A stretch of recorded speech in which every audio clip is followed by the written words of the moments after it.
Hi, I'm Alex. And I'm Dani. And we're Seriously Nerdy. About Cyberpunk. Okay, so we're seriously nerdy about Cyberpunk, but we're also seriously nerdy about ice cream. So in this build, we decided to try our hands at kitbashing a bunch of 135 kits into a Cyberpunk ice cream truck. For the layout of the diorama, we're imagining the ice cream truck on a moody urban street with a collection of characters lined up to receive their illicit frozen confections.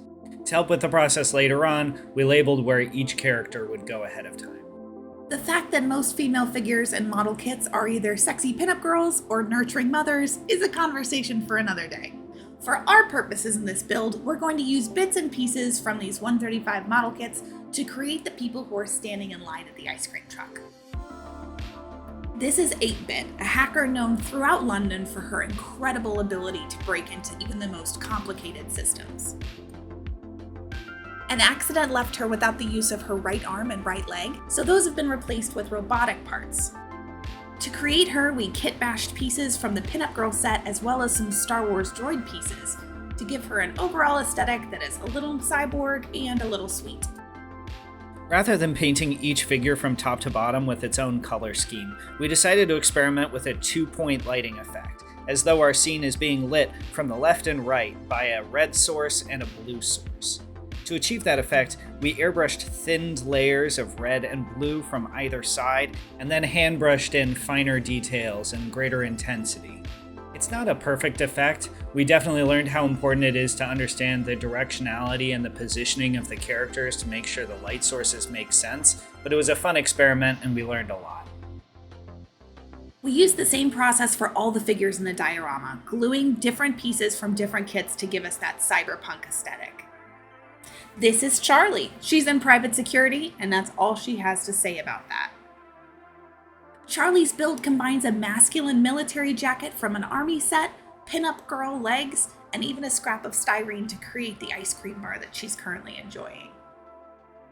We found that plastic modeling glue really helps to bind these pieces together, and it melts the plastic just enough to avoid gaps. This is Charlie's friend Kitty, who also works in private security, but if her skin-tight leather jumpsuit didn't give you a clue, she may be more of an assassin for hire than private security. Maybe don't mess with Kitty.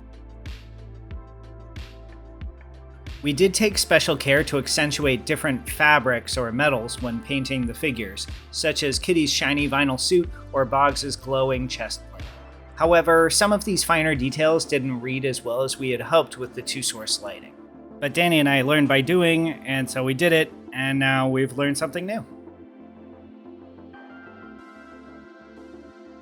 This is Boggs, a private investigator with a fusion reactor where his heart should be. Ex-Special Ops, Boggs is the last survivor of a military unit that was subjected to questionable cybernetic enhancements.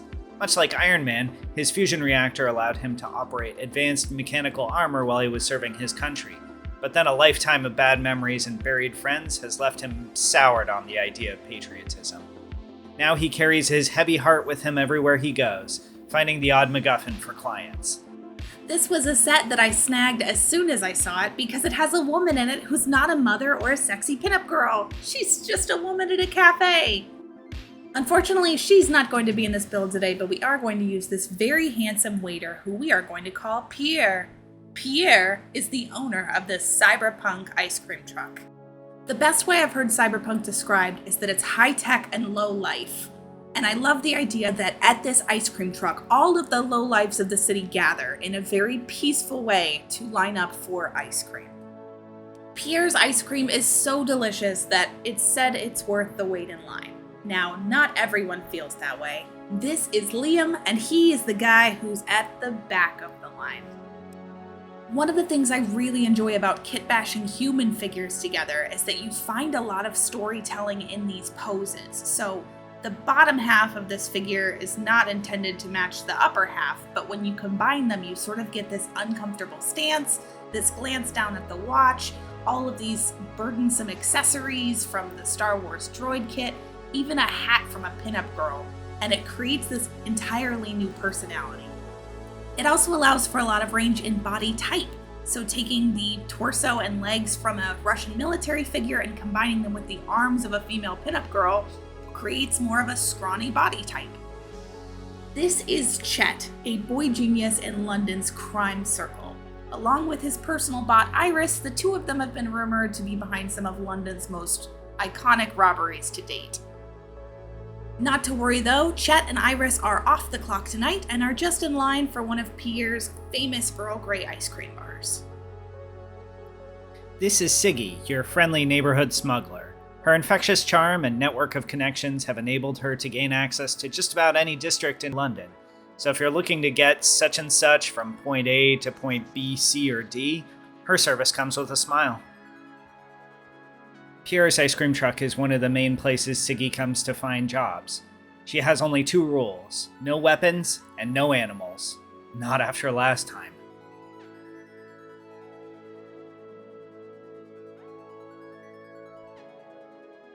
So we had patrons, and now it was finally time to get started on Pierre's ice cream truck. We found this Owners Club Series 84 Mira kit at our local hobby shop, and we're thrilled because we've been looking for some sort of a food truck for a very long time. There were only a few modifications we needed to make to take this from a walk-through van to a proper food truck. The first, of course, was cutting out a window so that Pierre could sell his ice cream bars to his patrons. The second was establishing a consistent floor level so that Pierre would have room to stand up inside the vehicle. So with the window in place and the floor at the same level, we only had to make a couple other modifications to make sure that this looked okay from the outside. That included hiding the wheel treads here so that they were no longer visible from the outside, and adding some freezer and shelving elements so that if you peeked through the window, it did look like a working ice cream truck. But it's not just an ice cream truck, it's a cyberpunk ice cream truck. So we also had a lot of fun raiding our bits box for elements that could help it look more cyberpunk. We found some little bits and pieces from leftover Star Wars models, airplane kits, and even household things that just looked cool. While we had our bits box out, we also created a couple elements for the street itself just to bring it to life and make it look a little more cyberpunk. So we created a custom charging station with cables that could run to the food truck to provide power, and we also created some street signs. And then it was time to create our street. We used some MDF board from our Glowforge and also cut some sandpaper to use as a textured asphalt. We lined the street with little segments of styrene in order to form a curb, and then once everything was cut and in place, we got to priming. A lot of the makers we follow tend to assemble everything first and then prime and airbrush and paint everything. But we found, especially with this project and with some of our others, we have a much easier time priming and painting everything first and then putting everything in place.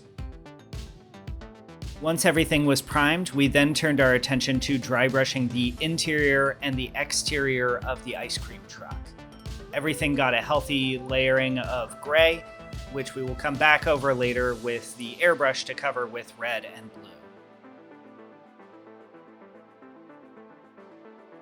We also masked off the windows and then glued them into place so that when we do our next round of airbrushing, we won't paint over our lovely glass windows. Because this is seriously nerdy and we always like to share our learnings along the way, both failed and successful, this was one of those times that our idea didn't quite work. My hope was that I could use blue painter's tape to create silhouettes of where the figures would ultimately stand, and that would cast shadows when we did the airbrush highlight, but unfortunately it didn't. I spent a lot of time creating silhouettes for nothing. But one thing that did work is this adorable cyberpunk-esque ice cream icon that I 3D modeled and printed very quickly at the top of the truck. So, giant ice cream bar, win.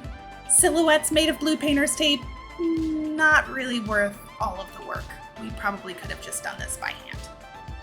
Because as you can see, we spent a lot of time doing shading by hand, so the shadows were probably something that we could have just brushed on at this stage instead of trying to do blue painter's tape cutout. But the more you know. While I was creating the 3D ice cream bar for the top of the truck, I also created a little graphics package that we could use to wrap the exterior. I had them printed on Zazzle for just a couple bucks and were an interesting workaround to decals. As we were looking at reference images of cyberpunk illustrations, one of the things we realized is their streets and alleyways have a lot of water on them, and they reflect the beautiful lights of the cyberpunk city around them. So we started by laying down a clear layer of UV resin and then painting the top of that black so that we could control the lighting levels. Then we hand brushed on our blue and our pink, and that gave us a really lovely surface of water. We also realized that we could do a very thin layer of those same blue and pink colors on top of the decals so that they didn't look so stark black and white against our beautiful controlled lighting environment. Gimlet supervised as I applied stickers for license plates, street signs, logos, and even menus. And I don't know how I could have done it without her. Even with the ice cream truck, signage, and patrons, our Cyberpunk Street was looking a little too clean, so we primed and painted some bottles, barrels, cans, and scattered newspapers to trash it up a bit. We had to take special care to make sure we were still doing our directional lighting, and that we were placing things where they were appropriate for that lighting.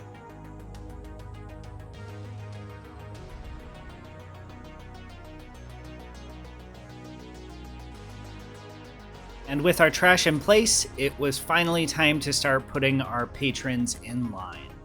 Pierre was first so that we could close up the truck, and then we worked our way outward from the truck, placing everyone else in their appropriate spots.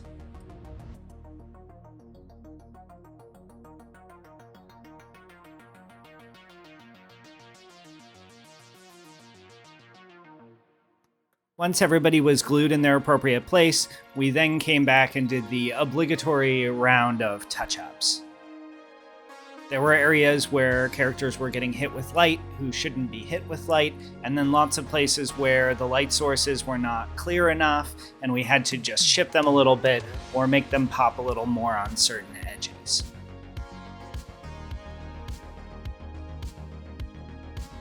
And with all our final touches done, our tasty cyberpunk treat was complete.